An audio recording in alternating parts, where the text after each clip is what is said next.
Welcome to Backpage Blues. I'm joined by Charlie the Hurricane Skillen from the Mail Online, and as you can see, we have a slightly revamped Backpage Blues for you. This is all about Conte's priorities, and his priorities are Costa, Terry, goalkeepers, backroom staff, new signings, and then we're going to finish on a Q&A. Charlie, I'm delighted to welcome you into the studio. Thanks, mate. Nice to see you. Thank you. Yeah, the only place to start for me is my hero, my man, Diego Costa. What is the Mark Hughes on that? That's not going to catch on, mate. No Definitely is. I'm sticking with it. Good. Now, listen, it's your top priority. It's absolutely Conte's top priority. Obviously, Conte got confirmed a couple of weeks ago. We've been saying it for a while. His absolute number one target is keeping Costa at the club. He's actually already met Costa. He's been to the training ground. He's held meetings with Costa and Terry and other senior players. He's actually talked with Gus Hiddink extensively. Right. His number one priority, he recognises the number of strikers in the squad and the quality of those strikers isn't what it could be. I believe he's going to be sort of playing two up front, possibly. That's what he's done throughout his managerial career. With Costa being one of... Well, he is desperate to keep Costa. He recognises that's Costa's wonderful news. Quality. The slight hitch is that, you know, we've been saying it almost a year now, Costa would be very open to going back to Madrid. Atletico Madrid are absolutely set on getting him back. Do you know what though? His performances earlier in the season when we were having that discussion suggested that he was open to that move. He was playing abysmally. Yeah. Since then, he has arguably been our player of the second half of the season.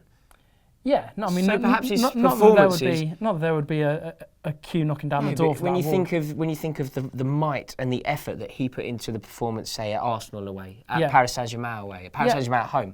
Don't get me wrong, look, I think it's been fantastic. And people actually get it. He's actually scored quite a lot of goals this year. Yeah. Albeit, like you say, only in the second half of the season. Look, don't get me wrong, as a Chelsea supporter, I definitely want to see him stay. And so does Conte, so do the hierarchy at the club. The only slight hitch is if they get a big bid and Costa starts making sort of noises that he wants to go. Right. I don't believe it's an unsolvable situation, but I just think, you know, he's never quite settled in London and Madrid are desperate to get him back, so that would kind of be a match made in heaven there. But Conte is absolutely dead set on having Costa as his main striker next year. This is music to my ears. I'm delighted. Charlie, you have already made me a very happy man, and simply being in your presence makes me happy. Yeah, I was going to say, most weeks, isn't it? But you could make me overjoyed now. I hear you have some news on John Terry. Yeah, well, look, I mean, I think that is kind of the biggest issue for Chelsea fans, for the fans certainly. You know, since that MK Dons game when he came out and said that he wasn't getting a new contract. Conte has already met Terry.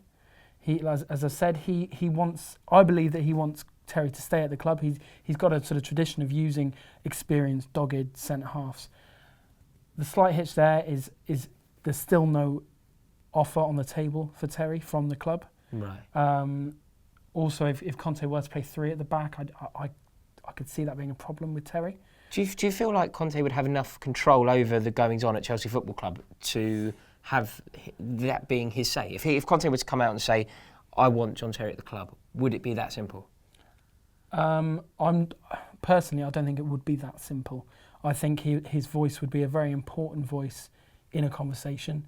I mean, as we saw, he was announced as first team head coach. He's not the manager, as opposed to manager. Because the manager has transfer connotations, is that correct? Yeah, I mean, look, the days of Brian Clough or whatever, you know, controlling the whole club and going to sign someone for, you know, a bag of training kit are obviously gone. You know, every top level club there is a committee. There's a conversation to be had where people bring different ideas to the table. That's certainly true of Chelsea. Michael Emenalo will obviously be staying on.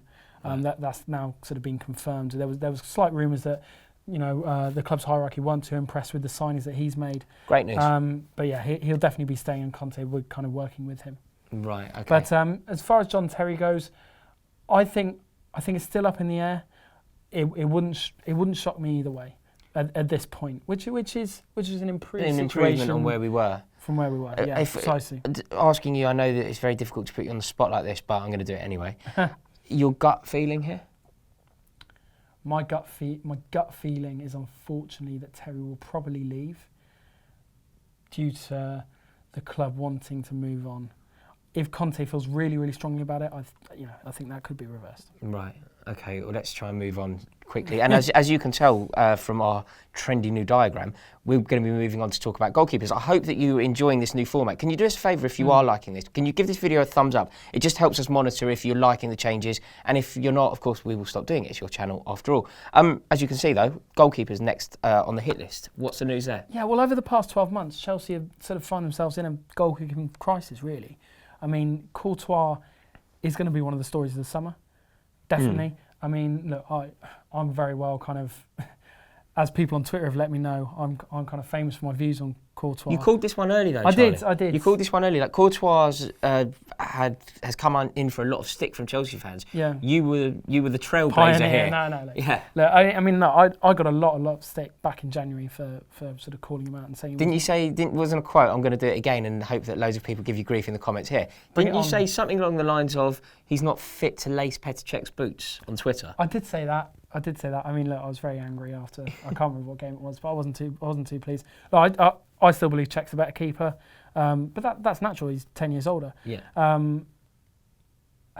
Courtois is going to be the big Chelsea transfer story of the summer. If Real Madrid are very, very interested in him, Chelsea will be willing to let him go if they get a huge fee. Courtois will obviously be open to that move as well. One of Conte's absolutely top priorities is to sort out what's happening with the keepers. Right. Now, Begovic wants to be first choice. I'm not sure. Well, personally, I'm not sure that he's the man. No, first choice. Begovic is a very good goalkeeper, but he isn't a world-class goalkeeper. No, he's a very, very sort of solid Premier League keeper. I think if you're chasing with the title, which touch wood, Chelsea will be. Yeah. I'm not sure that Begovic is your man. Do you know what I think happens with Begovic? I feel that he has it in him to save everything that he should save, but nothing that he shouldn't. So if you ping one into the top corner, he won't get there, which is the hallmark of a brilliant keeper. De Gea would get it, Begovic wouldn't. Yeah, it's not ideal, is it? No, I'd go along with that, and I think occasionally Courtois does. Although I think Courtois is a world-class keeper, no doubt. Look, I mean, no matter what you say about Courtois' performances this season. And people are going to be shocked to hear him says he's definitely one of the world's best keepers. He's definitely in Europe's elite keepers, which is why it'll be so tough for Chelsea to hold on to him. Look, Chelsea absolutely want to hold on to him. Conte would want to hold on to him. A few weeks ago we mentioned Donnarumma. Look, I mean Chelsea that interest doesn't go away. I mean anyone we talk about is not going to be plucked out of the blue. It's going to be a target that Chelsea kind of built up interest in and built up sort of scouting reports on. Now, as we said at that time, Donnarumma is not going to be Chelsea's first choice keeper next season, even if we do see him at Stamford Bridge. Yeah, the one that's been mentioned quite a lot is Fraser Forster, and that interest is definitely real. I would love that. Well, look, it would be important for homegrown, and look, he's been one of the best keepers in the Premier League. Southampton have giving him a new contract, but I think we all know in modern football these new contracts, they don't mean anything anymore. No, it's simply to bump up the price. It's more to bump up the price. It's about the wages. It's about how easy it is for that player to move. But if Chelsea want Fraser Forster, which they certainly do, if Fraser Forster's open to that move, I can definitely see that happening. I can see that one happening. That would be wonderful as well because he's such a good goalkeeper. He's got such a big presence. Like he's a strapping young Herculean man, isn't he? Oh, I love that. Yeah. And he really does fill the goal admirably. Mm-hmm. I think it was before we played them, before we got that late winner at St Mary's. Yeah. He hadn't conceded a goal for ages. No. So he's definitely got the minerals to be a top goalkeeper. Yeah, I mean, look, I certainly wouldn't be disappointed to see him come in. I just think the whole situation really revolves around Courtois and what's. I mean, to be honest, it really revolves around Real Madrid and who they go for. I mean, obviously they had this huge saga with David De Gea last summer, but.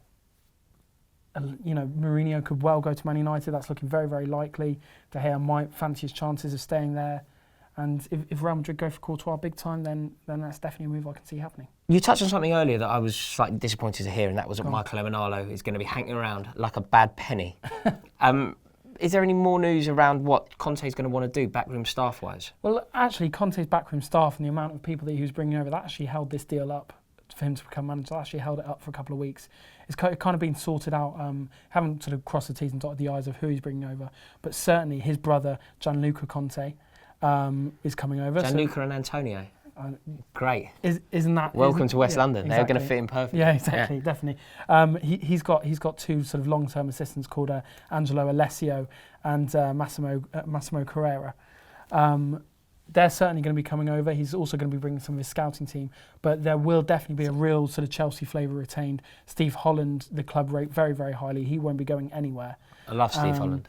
And also, to be fair, I mean, going back to John Terry quickly, Conte could see an opportunity for him to be involved in the backroom team. Really? Yeah. Well, that's something I would love. I love the idea of having people who are so associated with Chelsea and understand what it means to be Chelsea, you know, the DNA, the fibres of the club. I love the idea of having John Terry wrapped around that first team in some capacity.